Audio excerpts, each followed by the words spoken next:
চুলায় খুব সহজে ঘরোয়া ইনগ্রিডিয়েন্টস দিয়ে আমি কিভাবে এত মজার পিৎজা বানিয়েছি সেটা দেখতে হলে অবশ্যই আজকের রেসিপিটা দেখতে হবে। হ্যালো, আসসালামু আলাইকুম, সবাই কেমন আছো? আশা করি তোমরা সবাই ভালো আছো। তো রান্না করার সময় এরকম টুকটাক হ্যাক করতেই হয়, যেগুলো তোমাদের সাথে শেয়ার করি না। আজকে তোমাদের সাথে শেয়ার করব আমার স্পেশাল পিৎজা, যেটা হচ্ছে ইটালিয়ান পিৎজার মতো কিন্তু জেরিন সিক্রেট রেসিপি স্টাইলে। So late gate into the recipe. শুরুতে একটা বলে আমি সামান্য পরিমাণ লবণ নিয়েছি এবং কিছু পরিমাণ ময়দা নিয়েছি। তো সেখানে আমি অল্প পরিমাণ গরম পানি নিয়েছি এবং সেটা আমি ভালোভাবে মিক্স করে নিচ্ছি। এখানে আমি শুরুতে ইস্ট দিতে পারতাম, কিন্তু শুরুতে ইস্ট দেওয়া যাবে না, তাহলে সেটা লবণের সাথে মিক্স হয়ে যাবে, পিৎজার ডোর ফ্লেভারটা ভালো আসবে না। তার জন্য আমি ইস্ট একটু পরে দিয়ে ভালোভাবে মাখিয়ে নিয়েছি, যেন লবণ, পানি, ময়দা, ইস্ট ভালোভাবে মেখে যায়। তারপরে হচ্ছে আমি সেখানে দুইটা ডো বানিয়ে নিচ্ছি। দুইটা ডোর জন্য যে পরিমাণ ময়দা লাগবে ততটুকু ময়দা নিয়ে আমি ডোটুকু ভালোভাবে মাখিয়ে নিচ্ছিলাম। তোমরা ভিডিওতে দেখে বুঝতে পারবা ডোটুকু আমি কিভাবে সুন্দর করে মাখিয়ে নিচ্ছি, যেভাবে মাখাতে হবে। পিৎজার ডোটা যত সুন্দরভাবে তোমরা মাখাতে পারবা, পিৎজার ডোটা খেতে ঠিক ততই মজা হবে। তার জন্য আমি এটা অনেকক্ষণ ধরে মাখিয়ে নিচ্ছিলাম, তোমাদেরকে ভিডিওতে দেখাচ্ছিলাম আমি কতক্ষণ ধরে মাখাচ্ছি। তো আমি যেভাবে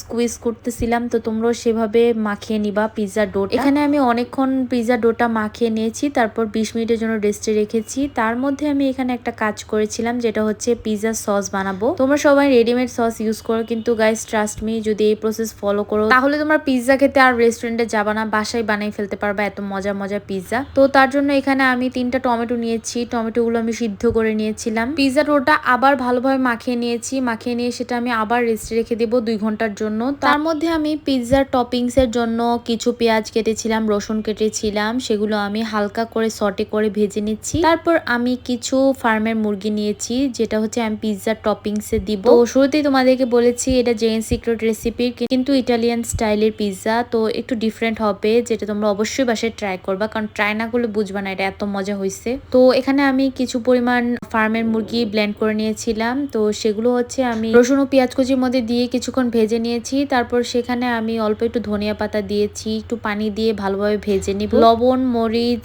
এরপর হালকা একটু গোলমরিচ আর একটু ধনিয়া পাতা দিয়ে আমি এটা কিছুক্ষণ ভেজে নিব। তো যতক্ষণ পর্যন্ত না মাংসটুকু কুক হয়ে যায় আর টমেটোর কাঁচা স্মেলটুকু চলে যায়, ততক্ষণ পর্যন্ত ভাজতে হবে। ভাজার মাঝখানে আমি হালকা একটু টমেটো সস দিয়েছি, তো তার জন্য ফ্লেভারটা আর একটু ভালো আসবে। তো একটু টমেটো সস দিয়ে দিবা যদি তোমাদের বাসায় একটু টমেটো সস থাকে, আর না থাকলেও এটা স্কিপ করতে পারবো, সমস্যা নাই। তো তারপর আমি 2 ঘন্টা পরে চলে এসেছি পিৎজার ডোটা বানাতে। আমি যেহেতু 2টা পিৎজা বানাবো, তার জন্য আমি 2টা ডো করে নিয়েছিলাম। তো সেখানে আমি পিৎজার যেই পেনটার মধ্যে ভাজবো, সেখানে সামান্য একটু অয়েল ব্রাশ করে নিয়েছি। তারপর সেখানে আমি পিৎজার ডোটা রাখলাম আর সেটা আমি হাত দিয়ে বড় করে দিচ্ছিলাম। এই তো ভিডিওতে তোমরা দেখতেই পারতেছো, এখানে মাঝখান থেকে সাইডে বড় করে দিতে হবে, যেন পিৎজার সাইডটুকু খুবই ক্রিস্পি থাকে আর মাঝখানটুকু একদম ফুলে না থাকে। তারপর একটা কাঁটা চামচ দিয়ে কিভাবে কি করেছি সেটা ভিডিওতে তোমরা দেখতেই পারতেছো। তারপর সেখানে আমি পিৎজার টপিংসটা বানিয়েছিলাম, সে পুরোটা টপিংস দিয়ে দিচ্ছি। এখানে তোমরা চাইলে মাশরুম, পেঁয়াজ আর যত টপিংস আছে, যেমন ক্যাপসিকাম বা আরো